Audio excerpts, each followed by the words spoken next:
আমার তো spring pasta খেতে খুব ভালো লাগে। আর তোমাদের কার কীরকম পাস্তা খেতে ভালো লাগে অবশ্যই কমেন্টে জানাবে। চলো আজকে আমি একটু চিলি পাস্তা বানিয়ে নিই।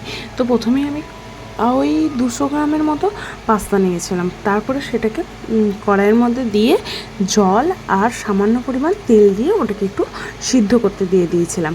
পরিমাণ মতো জল দিয়ে দেবে যাতে সিদ্ধ হয়ে যায় একবারে। তো কিছুক্ষণের জন্য সিদ্ধ করতে দিতে হবে, কিছুটা টাইম লাগবে, ওই 10 মিনিটের মতো টাইমটা লাগবে। দেখো আমি ভালো করে নাড়িয়ে চাড়িয়ে দিচ্ছি হাতে করেই জলটা দিয়ে, আর তার মধ্যে একটু তেল দিয়ে দিয়েছিলাম। আর এখন তো ধরো আগে তো এত পাস্তা খাওয়ার চল ছিল না, আর পাস্তা সেরকমভাবে পাওয়া যেত না। এখন পাস্তাটা অ্যাভেলেবেল সব জায়গাতেই। তো তার জন্যই মাঝে মাঝে বেশ ভালোও লাগে পাস্তাটা খেতে। একটু চিলি ফ্লেভার দিয়ে যদি করা যায় তাহলে কিন্তু খুব সুন্দর লাগে পাস্তাটা। তো এই দেখো আমি একটু সর্ষের তেল দিয়ে দিয়েছি, মানে তোমরা ওই রিফাইন অয়েল দিয়েও হবে, কোনো অসুবিধা নেই।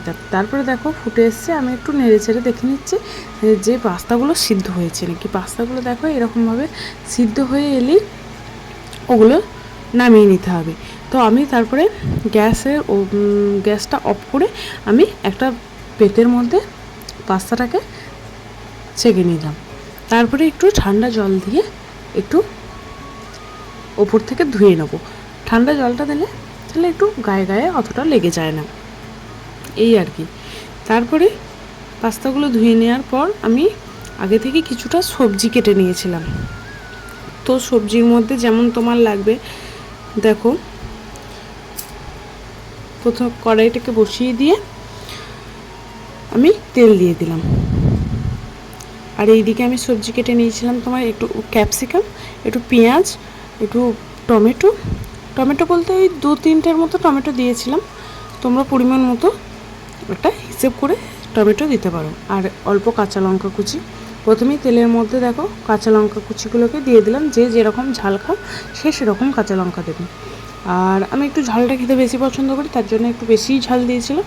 তারপরে এইদিকে দেখো সমস্ত সবজিগুলো কেটে নিয়েছি। সবজি বলতে ক্যাপসিকাম আর পেঁয়াজ এরকম কিউব আকারে কেটেছি। প্রথমে আমি দিয়ে দিলাম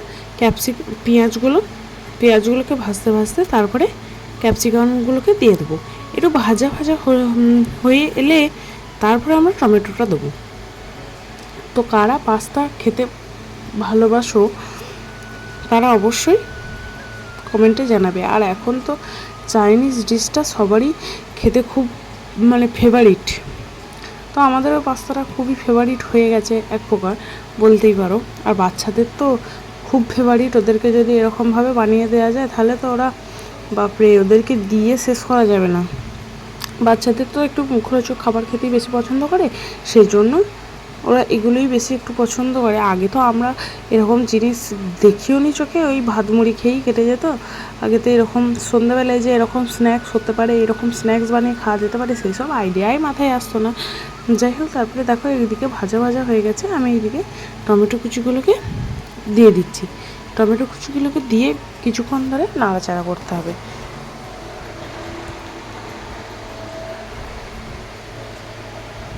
দেখো আমি ভালো করে টমেটোগুলোকে দিয়ে কিছুক্ষণ নাড়িয়ে চাড়িয়ে নেবো। টমেটো থেকে জলটা বেরিয়ে আসা পর্যন্ত অপেক্ষা করব।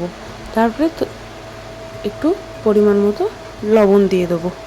লবণ দেওয়ার পরে একটু পাস্তা মশলা ছিল বাড়িতেই, ওটা তোমরা দিতেও পারো নাও দিতে পারো, কিন্তু আমার কাছে ছিল ওই জন্য আমি পাস্তা মশলাটা দিয়ে দিচ্ছি। পাস্তা মশলাটা দেওয়া হয়ে যাওয়ার পরে একটু লঙ্কা গুঁড়ো দিয়েছিলাম আমি, আর একটু সামান্য পরিমাণ জিরে গুঁড়ো দিয়েছিলাম।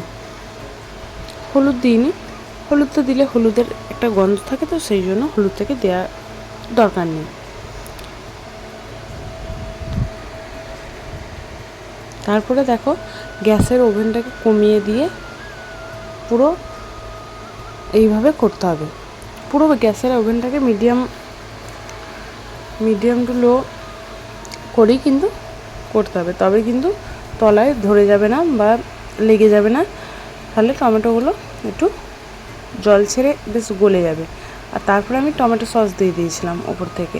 একটু চিলি সস হলেও ভালো হতো, কিন্তু আমার কাছে সেই মুহূর্তে চিলি সস ছিল না, আমি টমেটো সস দিয়েই করার চেষ্টা করেছি। আর দেখো টমেটো সসটা দিয়ে একটু সামান্য পরিমাণ একটু জল দিয়ে ভালো করে নাড়িয়ে ছাড়িয়ে নিলাম, যাতে পাস্তাগুলো দেওয়ার পরে বেশ পাস্তাগুলো যাতে মিশে যায়, তার জন্য সামান্য পরিমাণ জল দিয়েছিলাম। জল দেওয়া একটু ফুটে এলেই আমি আগে থেকে যে সিদ্ধ করে রেখেছিলাম পাস্তাগুলো, ওই পাস্তাগুলোকে একে একে দিয়ে দেবো। তারপরে আর কোনো কাজ নেই, পাস্তাগুলো ভালো করে এই মশলাটার সাথে ভালো করে মিশিয়ে নিয়ে নামিয়ে নিলেই আমাদের চিলি পাস্তা রেডি। এইভাবে একবার অবশ্যই বাড়িতে ট্রাই করে দেখতে পারেন, আশা করছি খুব ভালো লাগবে। ভালো লাগলে অবশ্যই ভিডিওটা লাইক শেয়ার কমেন্ট করতে একদম ভুলবেন না। আর চ্যানেলে যদি নতুন হয়ে থাকেন অবশ্যই চ্যানেলটাকে সাবস্ক্রাইব করে পাশে থাকবেন। আজকে এতটাই, আমরা পাস্তা খেতে থাকি, আপনারাও বাড়িতে বানাতে থাকুন। দেখা হচ্ছে পরের ভিডিওতে। Thank you.